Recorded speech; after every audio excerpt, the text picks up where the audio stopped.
nós vamos fazer um resumo da lição 4 do segundo trimestre de 2020, lição dos adultos, que é esta revista, a Igreja Eleita, redimida pelo sangue de Cristo e selada pelo Espírito Santo da promessa. E a lição que nós iremos falar hoje é a lição número 4, a iluminação espiritual do crente.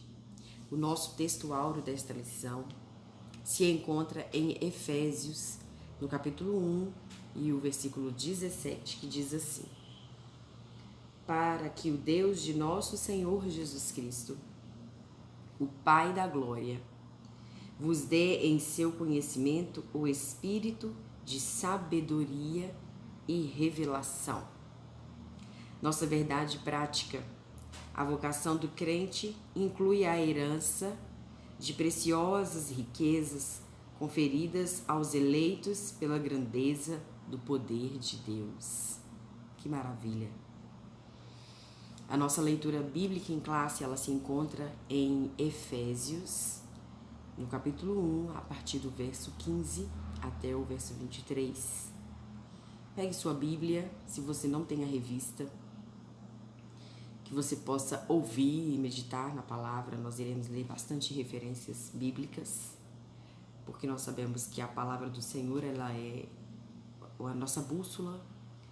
Lendo, meditando e pedindo ao Espírito Santo que nos dê sabedoria, nos dê entendimento, é que nós compreendemos esta palavra, que também é uma riqueza, é uma herança que foi deixada a nós. Nosso objetivo geral desta lição é esclarecer a dimensão de nossa chamada, as riquezas da herança divina e a grandeza do poder de Deus. Maravilha! Nossos objetivos específicos estarão destacados em cada tópico. Eu estarei falando um pouco sobre cada um. Nós vamos dar início aqui à nossa introdução, que diz: ainda no princípio, no primeiro capítulo, o apóstolo Paulo inicia uma longa sentença assim dividida: ação de graças, oração intercessora e confissão de louvor e exaltação. Nessa sentença, somos exortados a louvar ao Senhor pela nossa eleição, buscar a iluminação do Espírito para compreender a dimensão de nossa chamada e herança divina, bem como entender a grandeza do poder de Deus. Nosso primeiro tópico fala sobre a esperança da vocação e as riquezas da glória.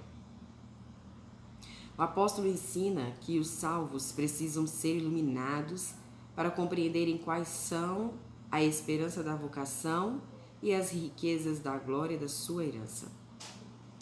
Ação de graças e intercessão. O apóstolo se alegra em dar graças a Deus pela vida dos eleitos e por todas as bênçãos espirituais recebidas, tais como a eleição, a predestinação, a filiação e o dom do Espírito Santo. Ele intercede para que seja concedido aos seus eleitores o espírito de sabedoria e de revelação. Paulo estava ciente de quão maravilhoso é o Evangelho, mas ao mesmo de quão impossível é alguém perceber a glória destas boas novas sem ser ensinado por Deus. Deus é professor por excelência, meu irmão. Às vezes nós vacilamos por não conhecer a grandeza deste Deus. Às vezes nós tropeçamos porque nós não compreendemos a grandeza deste Deus. E ninguém melhor do que Ele mesmo para nos ensinar. Ninguém melhor do que Ele mesmo para nos instruir, para nos direcionar.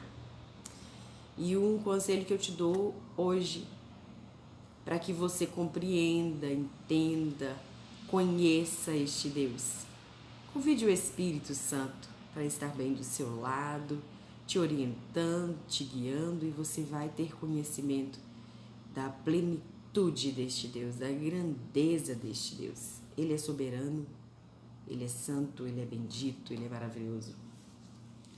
Por isso Paulo rogava para que os crentes recebessem a capacidade de compreenderem por meio do Espírito Santo.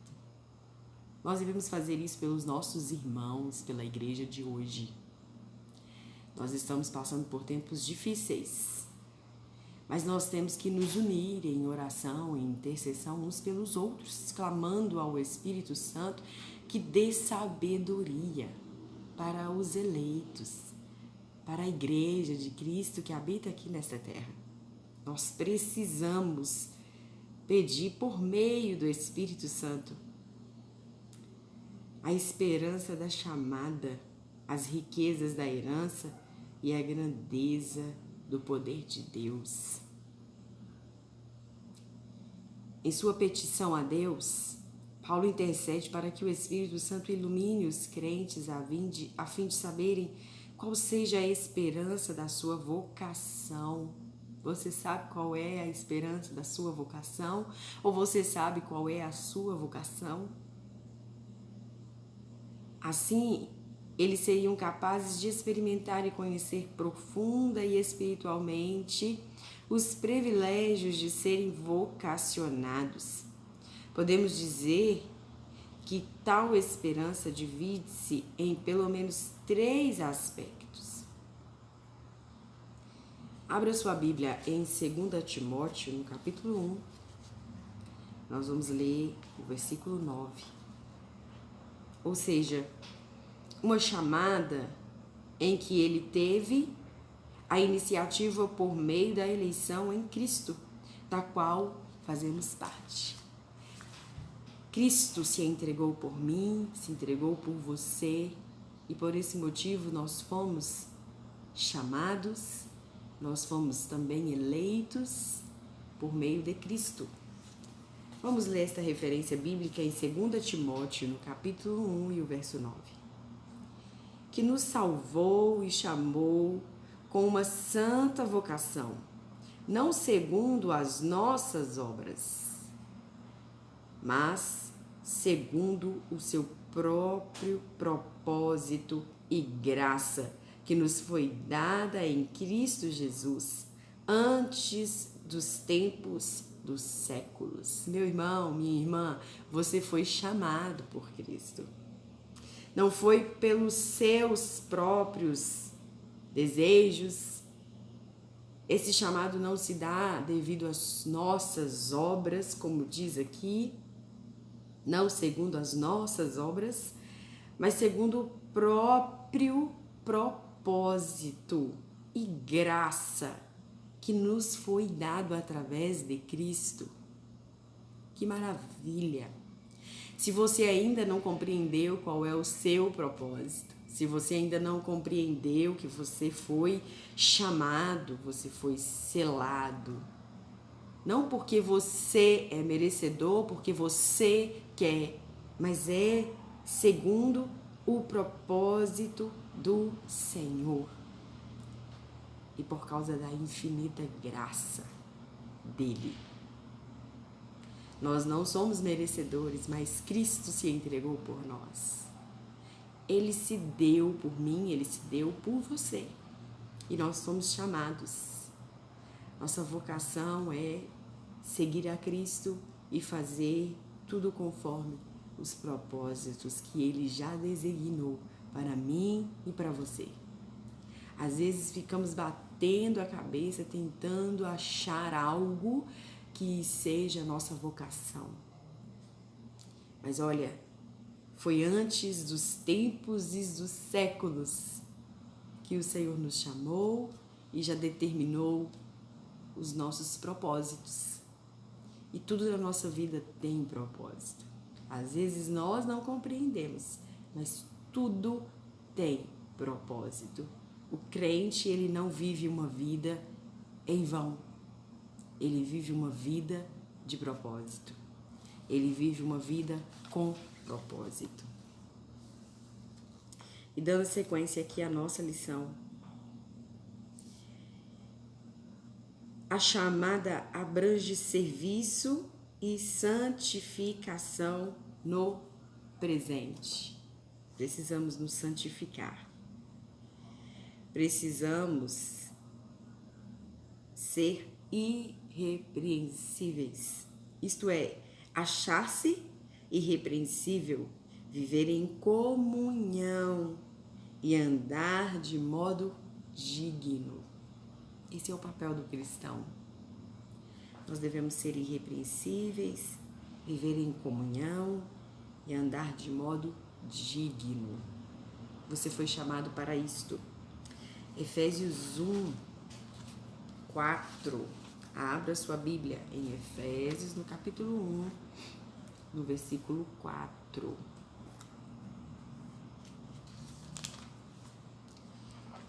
Diz assim a palavra do Senhor: como também nos elegeu nele antes da fundação do mundo, para que fôssemos santos, irrepreensíveis diante dele em caridade. Meu irmão, você foi chamado, você foi eleito. Olha o que diz a palavra. Como também nos elegeu nele antes da fundação do mundo, para que fôssemos santos e irrepreensíveis diante dele em caridade. Talvez alguma referência diga em amor. Nós somos eleitos, nós somos elegidos antes da fundação do mundo por ele, para sermos irrepreensíveis, santos. Como diz a lição, para andarmos de modo digno. Esse é nosso papel, né? Viver em comunhão e andar de modo digno. Também a participação gloriosa no futuro, que compreende a vida eterna. O que você está esperando para o futuro, para o porvir? O que é que você acha que te aguarda no porvir?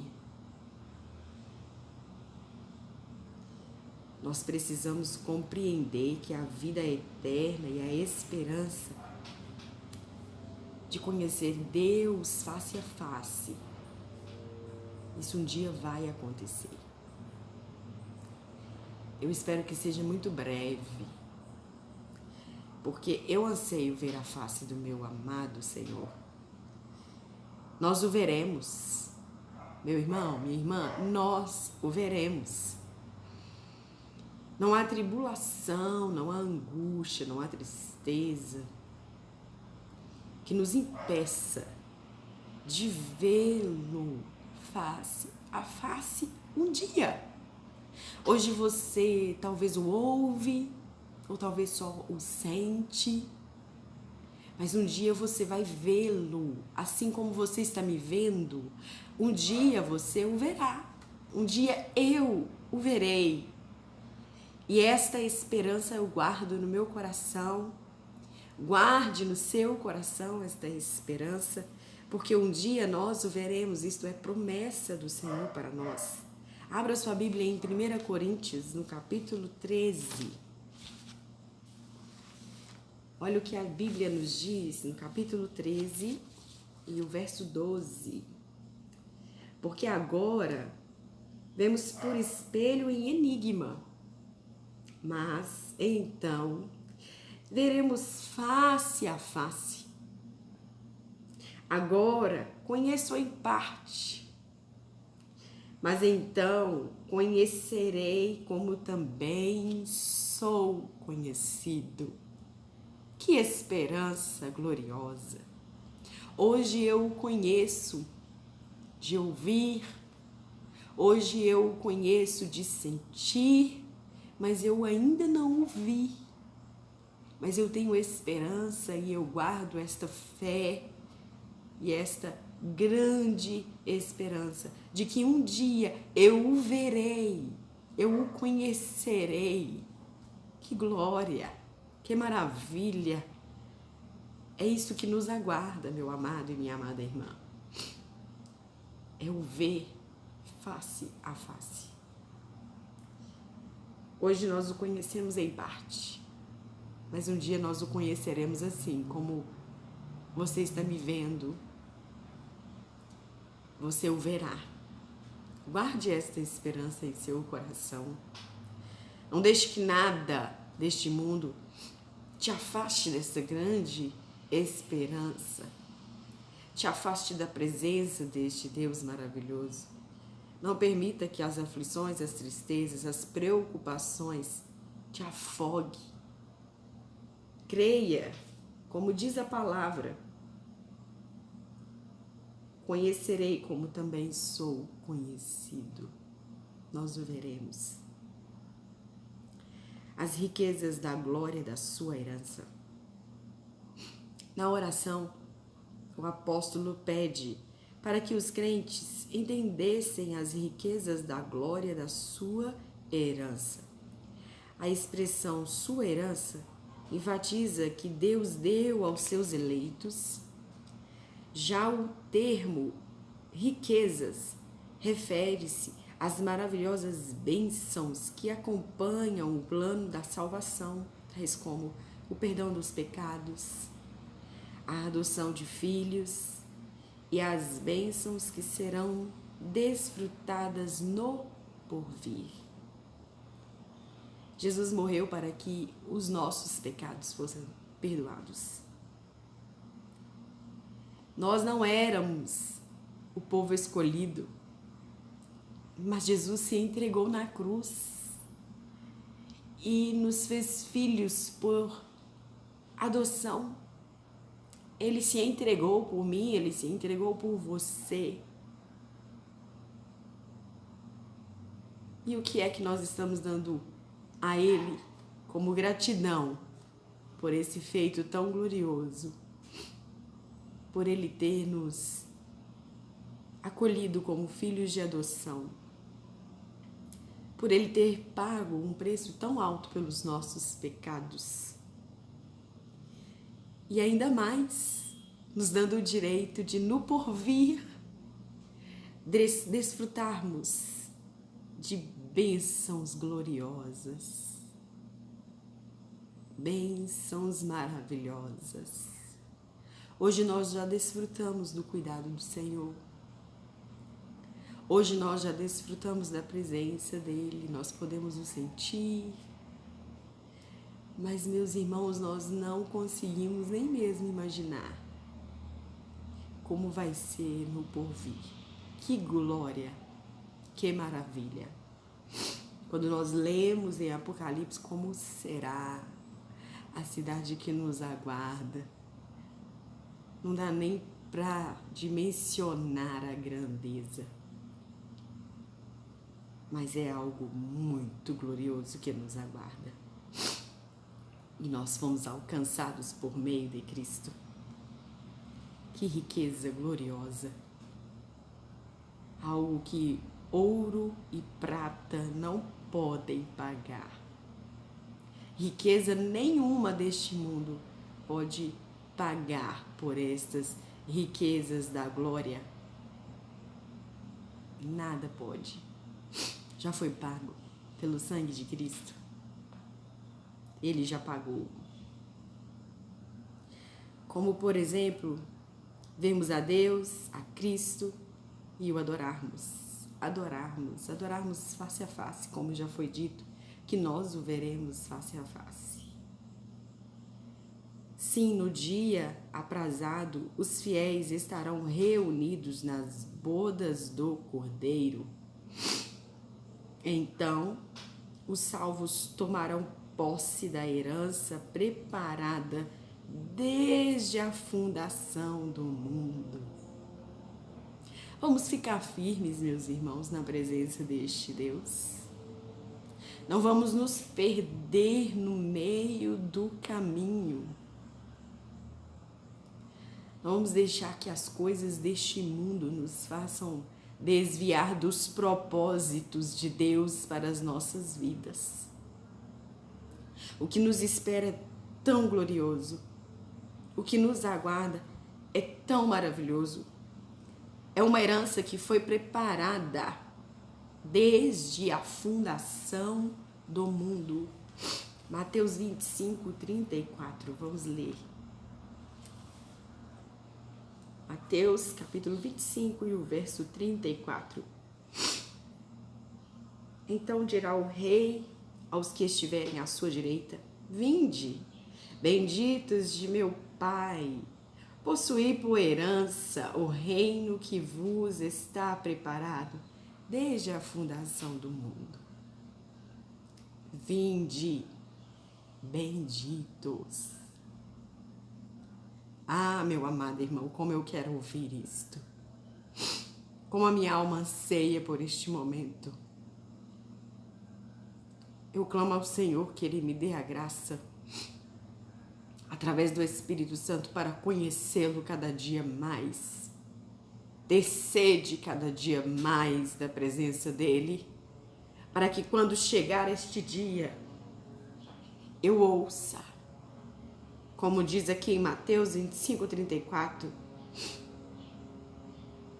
vinde, benditos de meu Pai, possuir por herança o reino que vos está preparado.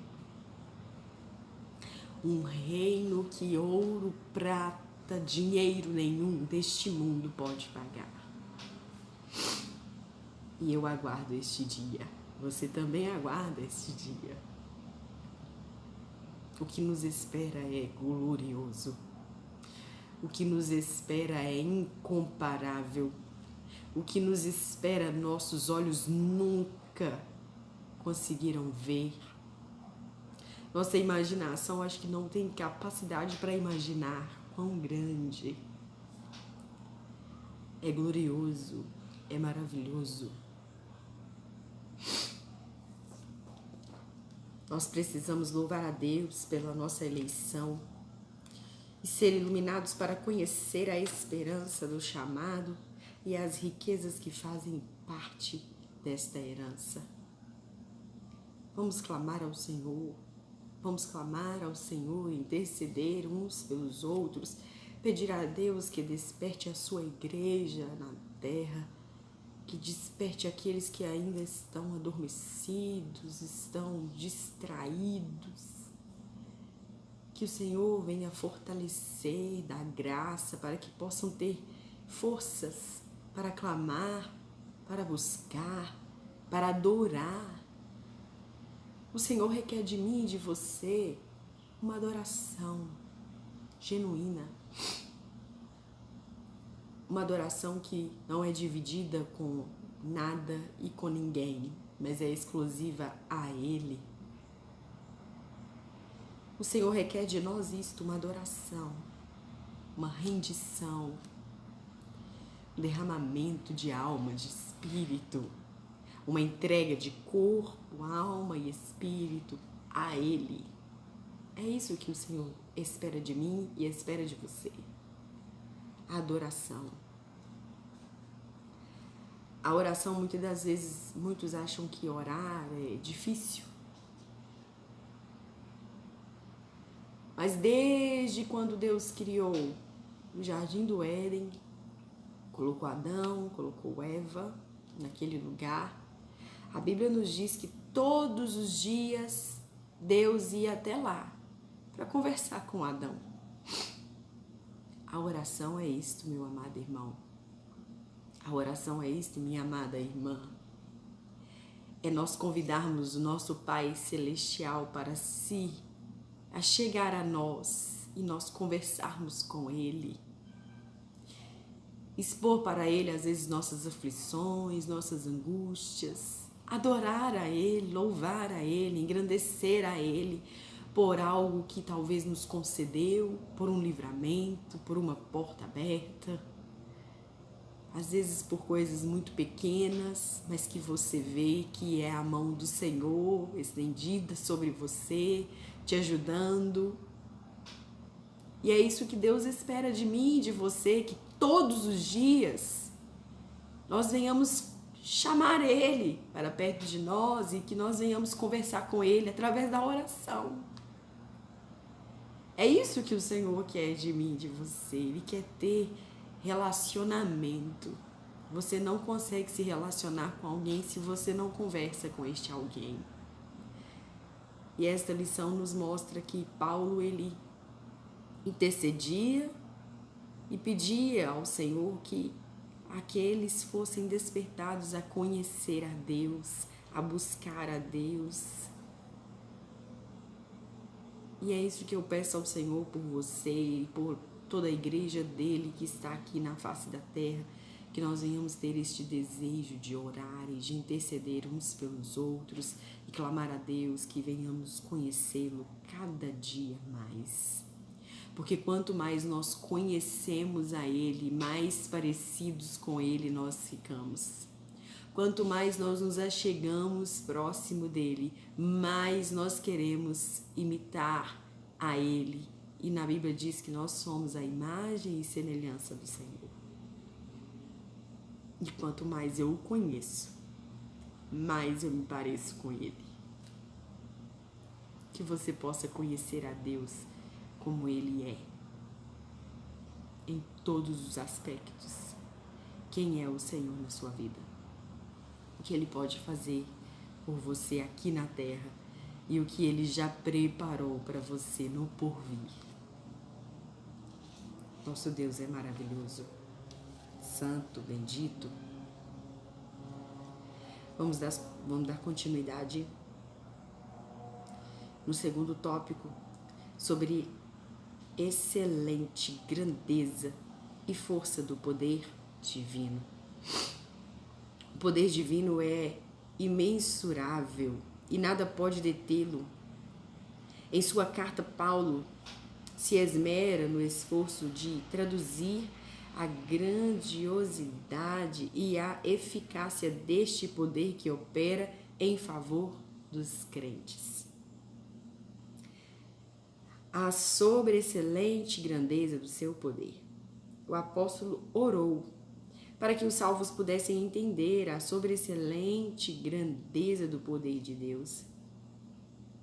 Aqui na nossa lição de classe, Efésios, no capítulo 1, nós vamos ler o verso 19, que diz assim, olha, e qual a sobreexcelente grandeza do seu poder sobre nós, os que cremos, segundo a operação da força do seu poder, que manifestou em Cristo, ressuscitando-o dos mortos e pondo-o à sua direita nos céus.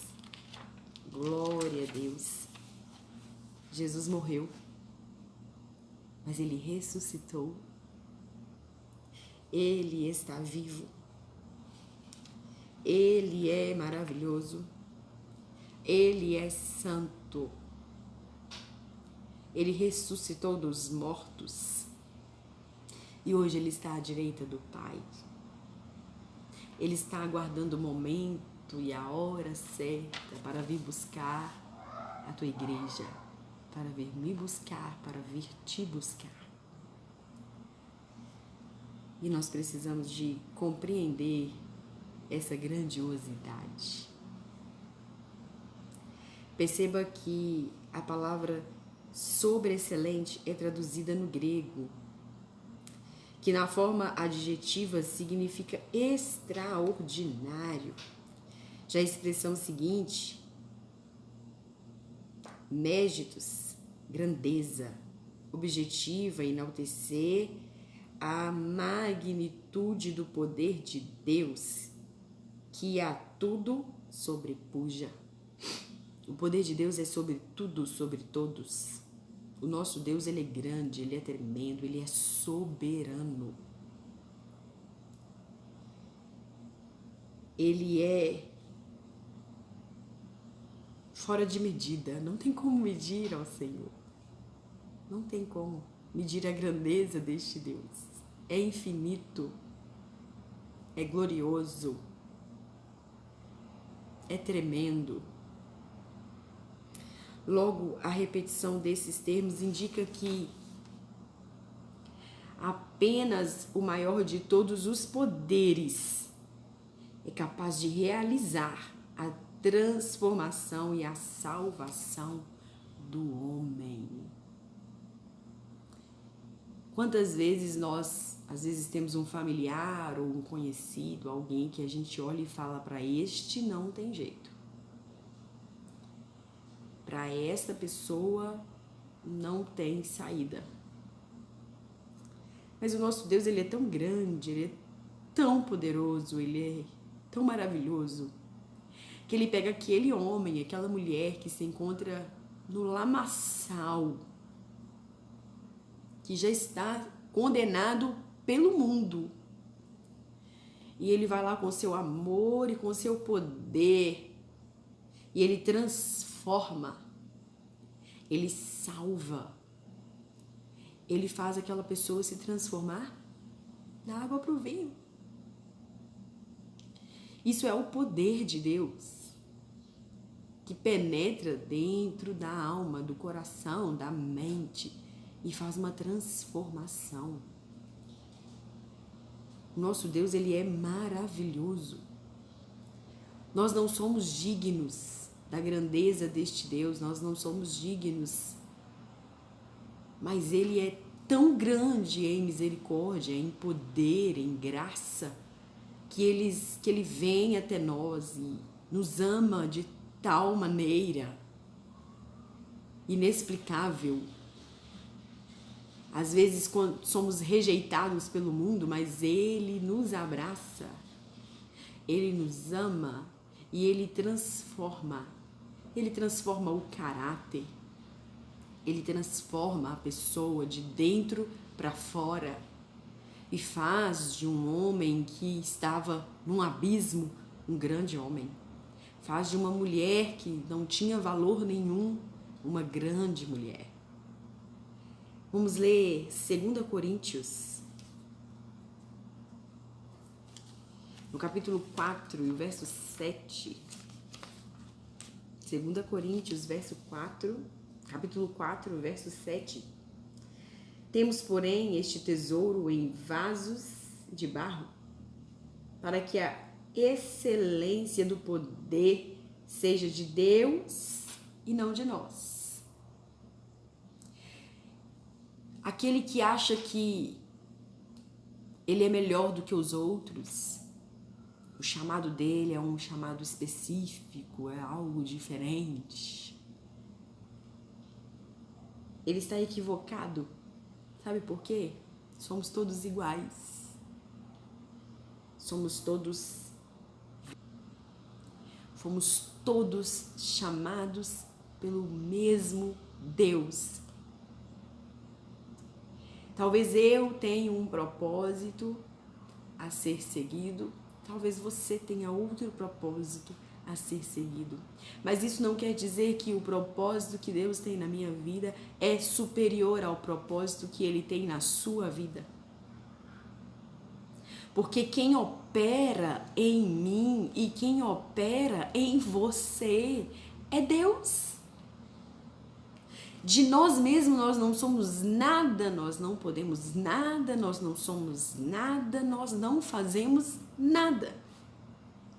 Somos barro. E este Deus, ele é tão grande, tão tremendo em tudo. Ele é grande em poder e ele é grande em misericórdia. Que ele age em nós, dentro de nós. É o que a palavra nos diz. Temos, porém, este tesouro em vasos de barro, para que a excelência do poder seja de Deus e não de nós. A excelência, o poder, ele vem de Deus. Nós somos apenas os instrumentos, nós somos os vasos que, quando nos entregamos, nos colocamos à disposição deste Deus, ele nos enche. Ele nos enche dele, para que a glória dele seja manifestada através de nós. Somos apenas instrumentos. Quem faz é Ele. Quem pode é Ele. É Ele que transforma. É Ele que faz através de nós. Por isso que lá no início diz que nós devemos viver de forma digna. Porque é através do poder de Deus que opera em nós, na nossa conduta, no nosso falar, no nosso agir. Esta glória é manifestada e outros podem se prostrar diante deste Deus e buscar conhecer a este Deus. Nós temos que despertar isso nas pessoas. A grandeza de Deus, ela tem que habitar em nós. Como diz aqui a palavra. E esse excelente poder, que é de Deus e não nosso, ele tem que ser manifestado através de nós, para que pessoas possam se prostrar aos pés deste Deus também, reconhecendo a grandeza dele em nós. Mas não que nós somos, mas que ele é em nós. Somente um poder tão grande assim pode operar e concretizar as bênçãos inclusas na esperança da vocação e nas riquezas da herança. No ponto 2, a força do poder divino. Na sentença, segundo a operação da força do seu poder, o apóstolo faz uso de 3 vocabulários gregos concordantes entre si. Primeiro, a palavra operação, que é a tradução de energia e também significa eficácia, simbolizando a ideia de poder em atividade. Segundo, a expressão força vem no termo kratos, que traz a ideia de intensidade, e finalmente issus, que indica o poder inerente de Deus. A associação desses conceitos revela o poder potencial de Deus, que, inerente à sua natureza divina, opera em favor dos crentes. Olha que Deus maravilhoso e misericordioso. Para aprofundar essas impressionante descrição, Paulo apresenta 3 exemplos irrefutáveis da força deste poder: a ressurreição de Cristo, sua ascensão à direita de Deus nos céus, sua elevação acima de todo o domínio. Olha o que diz Efésios no capítulo 1 e o verso 21 e 22, que está na leitura de classe.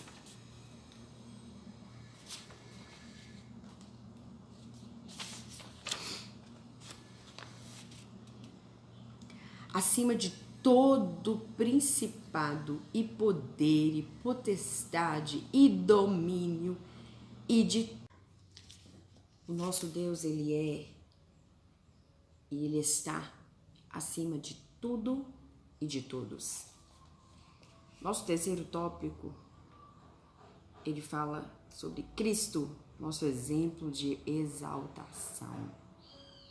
Neste ponto, veremos 3 aspectos de exaltação de Cristo que atestam a grandiosidade do poder de Deus, disponível também aos crentes. Cristo, as primícias dos que dormem. Paulo enfatiza que o poder de Deus se manifestou em Cristo, ressuscitando-o dos mortos. De fato, o Novo Testamento descreve a ressurreição de Cristo como obra do poder de Deus. Ao ressurgir dentre os mortos, Cristo foi feito as primícias dos que dormem. 1 Coríntios, no capítulo 15, verso 20 e 21, vamos ler para os irmãos aqui. Mas agora, Cristo ressuscitou dos mortos e foi feito as primícias dos que dormem. Porque assim como a morte veio por um homem, também a ressurreição dos mortos veio por um homem. Porque assim como todos morrem em Adão, assim também todos serão vivificados em Cristo. Por meio da morte de Cristo na cruz do Calvário, nós recebemos esse direito de que um dia, ainda que estivéssemos mortos, ainda que venhamos morrer, um dia nós viveremos com Cristo. Nós também seremos ressuscitados.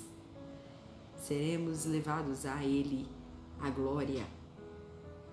Assim sendo, a ressurreição de Jesus é a garantia de que seremos ressuscitados. O mesmo poder que ressuscitou a Cristo está disponível também aos salvos. Nós não precisamos temer a morte. A palavra nos diz que morrer para o cristão é vida, porque nós não morremos, mas nós ressuscitamos com Cristo. A nossa vida é eterna ao lado do Senhor.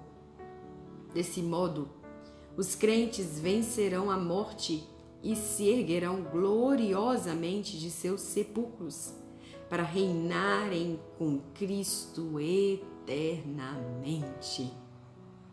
Maravilha! Ainda que esteja morto, viverá. Porque quando Jesus vier buscar a tua igreja, os que estiverem mortos ressuscitarão.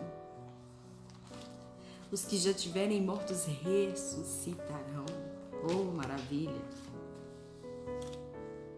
O Senhor é maravilhoso. O Senhor é tremendo. O Senhor é bendito. 1 Tessalonicenses 4, verso 14, diz assim: porque se cremos que Jesus morreu e ressuscitou, assim também aos que em Jesus dormem, Deus tornará a trazer com Ele. Que maravilha! A nossa vida, ela será eterna com Cristo, com Deus, nos céus. Esta é a nossa esperança. É isto que nos aguarda, uma vida eterna ao lado de Cristo. Em Filipenses, no capítulo 3, 20 e 21, abra sua Bíblia em Filipenses, capítulo 3, verso 20 e 21. Mas a nossa cidade está nos céus, donde também esperamos o Salvador, o Senhor Jesus Cristo, que transformará o nosso corpo abatido para ser conforme o seu corpo glorioso, segundo o seu eficaz poder de sujeitar também a si todas as coisas. Que maravilha! A cidade que nos aguarda é gloriosa. Somos peregrinos aqui nesta terra, meu irmão. Somos passageiros aqui nesta terra. Um dia nós estaremos na glória, na cidade a qual foi preparada para nós, os salvos, os crentes em Cristo Jesus. Cristo elevado à direita de Deus. Paulo reforça o poder de Deus quando dá a elevação de Cristo ao trono, pondo-o à sua direita nos céus. Aqui está em foco a ascensão de Cristo em referência à promessa messiânica. O grau de exaltação para uma posição de honra, a autoridade indica o completo triunfo de Cristo sobre o pecado e as forças do mal. Jesus venceu na cruz do Calvário. Filipenses 2, 9 a 11. Vamos ler essa referência também. Filipenses, capítulo 2, a partir do verso 9. Pelo que também Deus o exaltou soberanamente e lhe deu um nome que é sobre todo o nome, para que o nome de Jesus se dobre todo o joelho dos que estão nos céus e na terra e debaixo da terra, e toda língua confesse que Jesus Cristo é o Senhor, para a glória de Deus. Cristo foi elevado. Ele morreu, Ele se entregou por mim, por você, se fez cativo por mim e por você. mas Deus o honrou sobre tal maneira que hoje ele está à direita do Pai. E toda língua confessará que Jesus Cristo é o Senhor, para a glória de Deus Pai. Este triunfo também está assegurado aos salvos e endossa nossa participação na vida celestial, conforme indica a expressão, nos fez assentar nos lugares celestiais. Assim, tanto a ressurreição como a ascensão de Cristo são obras do poder do Pai. Cristo exaltado sobremaneira. Ponto 3. Neste ponto, Paulo ensina que o poder de Deus exaltou Cristo acima de todo o principado e poder e potestade e domínio e de todo nome que se nomeia. Significa que ele foi exaltado acima de toda a eminência do bem e do mal e de todo título que se possa conferir nessa era e também no porvir. O resultado desse triunfo traz duplo benefício para a igreja. Primeiro, que Deus fez Cristo o cabeça da igreja. E segundo, que Deus designou a igreja para ser a expressão plena de Cristo. Isso significa que nenhum poder pode prevalecer contra a igreja do Senhor. Meu amado irmão, minha amada irmã, nada pode prevalecer contra a igreja do Senhor. Se você tem sido a igreja de Cristo, se você tem buscado ser como a Bíblia nos instrui a ser, se você tem buscado ser santo, irrepreensível, se você tem andado de modo agradável aos olhos do Senhor, nada pode prevalecer sobre a sua vida. Pode vir a tribulação, a angústia, a tristeza, os problemas, mas o poder soberano de Deus, ele é sobre mim, ele é sobre você e nada prevalece, nada prevalece. Nós um dia iremos triunfar na glória com Cristo. É isto que nos aguarda. Nós já estamos quase finalizando, vamos ler aqui Mateus capítulo 16 e o versículo 18, que diz assim: Pois também eu te digo que tu és Pedro, e sobre esta pedra edificarei a minha igreja, e as portas do inferno não prevalecerão contra ela. As portas do inferno não prevalecerão contra a sua vida. Se você está debaixo da graça do Senhor, se você teme ao Senhor, se você anda segundo os propósitos dele, nada pode prevalecer contra a sua vida. E para concluir, embevecido com as bênçãos espirituais, Paulo mantém a adoração contínua ao eterno Deus, atitude que deve ser seguida por todos os salvos. A compreensão das dádivas da salvação demonstra o excelso valor daquilo que Deus fez por nós. Seus atos poderosos viabilizam a transformação e a glorificação dos que creem. Guarde a fé, meu amado irmão. Guarde a esperança que é Cristo. O mundo diz que a esperança ela é a última que morre. A minha esperança ela já morreu e ressuscitou. Ele se entregou para que eu tivesse vida e vida em abundância. Nós precisamos compreender a dimensão de nosso chamado, como diz o objetivo geral desta lição. Compreenda o seu chamado, meu amado. Você foi chamado para servi-lo. Você foi chamado para andar nos caminhos dele. Você foi chamado para andar conforme ele te direcionar. Nós temos riquezas e heranças que nos aguardam, que nada neste mundo se compara, porque são divinas. E a grandeza do nosso Deus, ela é imensurável, incalculável. Ele é tremendo, soberano e Ele é acima de tudo e de todos. Que nós venhamos receber, através do Espírito Santo, esta iluminação.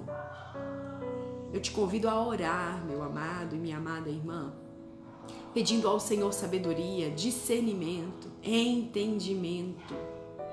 E eu te convido a clamar ao Espírito Santo que te conduza, que esteja contigo em todo o tempo e que Ele venha iluminar a sua mente, te dar o conhecimento necessário para que não venha tropeçar. Que Deus abençoe a sua vida e que aquilo que eu não consegui transmitir, que o Espírito Santo possa transmitir ao seu coração e que esta lição possa ser um alimento para a sua alma. Que tudo que foi falado através desta lição hoje possa alimentar a sua alma e que você possa se fortificar ainda mais e ter essa esperança reavivada. Deus abençoe a sua vida, Deus abençoe o seu lar e que você conheça Deus cada dia mais como Ele é. Ele é tremendo. Deus abençoe.